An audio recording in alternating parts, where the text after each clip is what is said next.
Natura Info News Update. দেশ বাঁচাও, শ্রমিক বাঁচাও, কৃষক বাঁচাও এই স্লোগানকে সামনে রেখে আজ সকালে কেন্দ্রীয় ট্রেড ইউনিয়ন ও বিভিন্ন ফেডারেশনের ডাকা দেশব্যাপী সাধারণ ধর্মঘট সফল করার লক্ষ্যে মাঠে নামল সিপিআই এমএল।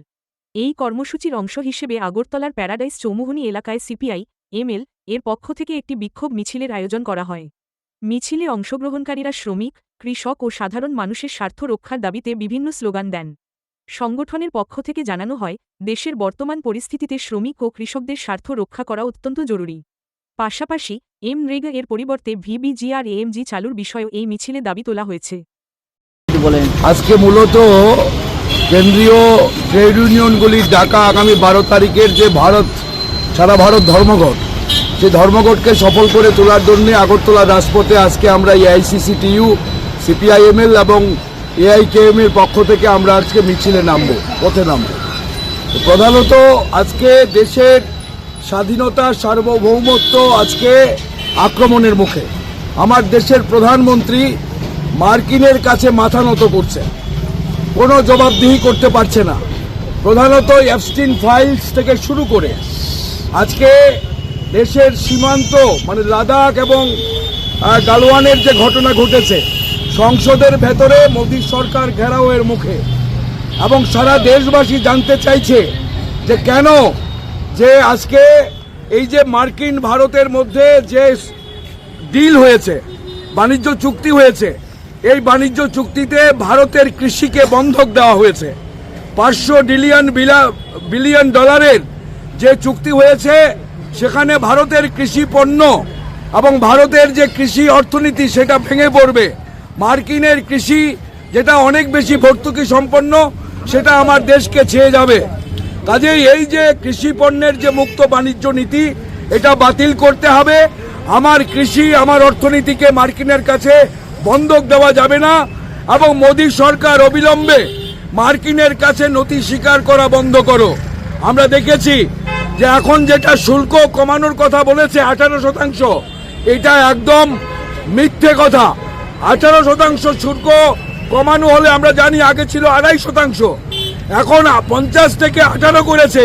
অথচ কৃষিপণ্য, মার্কিনের কৃষিপণ্য আমার দেশে ঢুকবে, সেখানে 0 ট্যারিফ লাগানো হয়েছে, 0 ট্যারিফ লাগানো হয়েছে। কাজে আমার কৃষির সর্বনাশ হয়ে যাবে। মোদী সরকার আজকে এপস্টিন ফাইলের কারণে এবং মোদীর বন্ধু আদানি যে মার্কিন দেশে ঘুষ মামলায় জড়িত, এই মামলাগুলোর কারণেই আজকে আমরা দেখতে পাচ্ছি যে মোদী সাহেব মাথা নত করছে মার্কিনের কাছে। কাজে আমরা দাবি করব যে আমার সার্বভৌমত্ব, আমার স্বাধীনতাকে রক্ষা করতে হবে। আগামী 12 তারিখের যে বন্ধ ট্রেড ইউনিয়নগুলো ডেকেছে, সেই বন্ধকে সফল করে তুলতে হবে এবং আমার কৃষি, আমার দেশের সার্বভৌমত্বকে মার্কিনের হাত থেকে মুক্ত করতে হবে। দ্বিতীয়ত হচ্ছে শ্রমকোড, যে শ্রমকোড আধুনিক দাসত্বের শ্রমকোড, এই শ্রমকোড কোনোভাবে আমরা মেনে নেব না। ভারতের শ্রমিক শ্রেণী এটা মানবে না। একদিনের ধর্মঘট নয়, আরো ধর্মঘট হবে, আরো বড় ধরনের আন্দোলন হবে। সরকারকে আমরা হুঁশিয়ারি দিচ্ছি, গায়ের জোরে 29টি শ্রম আইন তুলে দিয়ে আজকে কম মজুরিতে বেশি সময় ধরে এবং শ্রমিকদের সমস্ত অধিকার কেড়ে নিয়ে আজকে কর্পোরেটদের মুনাফা করার জন্যই আজকে শ্রমকোড আনা হয়েছে। কর্পোরেট লুটের জন্যই আজকে শ্রমিকদের অধিকারগুলোকে ধ্বংস করা হচ্ছে। ঠিক একইভাবে বিভি গ্রামজি যে আইন আনা হয়েছে, মনরেগাকে আজকে হত্যা করে, আমরা বলছি এটা নাথুরামের রাম, এটা রামচন্দ্রের রাম নয়। যে বিভি রামজি যে আইন এনেছে, এটা নাথুরামের রাম। এটা আবার গান্ধীকে হত্যা করেছে, আবার দেশের সার্বভৌমত্বকে পদানত করেছে, গুলোকে কেড়ে নিচ্ছে। কাজেই এই বিভি গ্রামজি আইন আমরা মানব না। রেগা এমন একটা আইন, যে আইন বিশ্বে এত বড় আইন আর নেই। 50 কোটির উপরে মানুষ এই জব কার্ডের অধিকার পেয়েছে। আজকে 100 দিনের আইনি গ্যারান্টি কেড়ে নেওয়া হয়েছে, এবং কেন্দ্রীয় সরকার সমস্ত আইনটাকে করায়ত্ত করে সে ঠিক করবে কোথায় কি বাজেট বরাদ্দ হবে।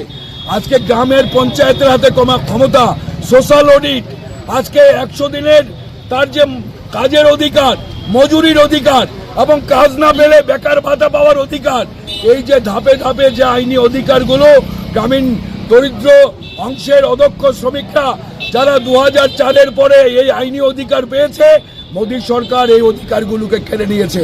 কাজে এই বিভি রামজি এটা বাতিল করতে হবে, মনরেগা পুনর্বহাল করতে হবে।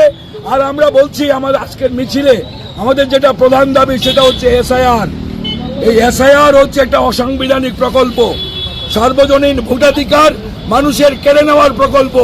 বাংলায় আমরা দেখছি আজকে লজিক্যাল ডিসক্রিপেন্সির নামে 1.5 কোটি মানুষকে নোটিশ দিয়েছে। আমার রাজ্য এরপরেই এসআইআর হবে। কাজে এসআইআর হচ্ছে যেন তেন প্রকারেণ আজকে নাগরিকত্ব যাচাই করার নামে আজকে মানুষের সার্বজনীন ভোটাধিকার কেড়ে নেওয়া। কাজে এসআইআর বাতিল করতে হবে। আর বেসরকারীকরণের সর্বাত্মক বেসরকারীকরণের সরকারের যে প্রকল্প এটাকে আমরা বাতিল করতে হবে। এই দাবিগুলোকে সামনে রেখেই আগামী 12 তারিখের বন্ধকে সফল করে দাবিকে সামনে রেখে আমরা আজকে এই রাজপথে নেমেছি। ধন্যবাদ। Subscribe to Tripura Info and press the bell icon so that you never miss any latest updates and news on Tripura.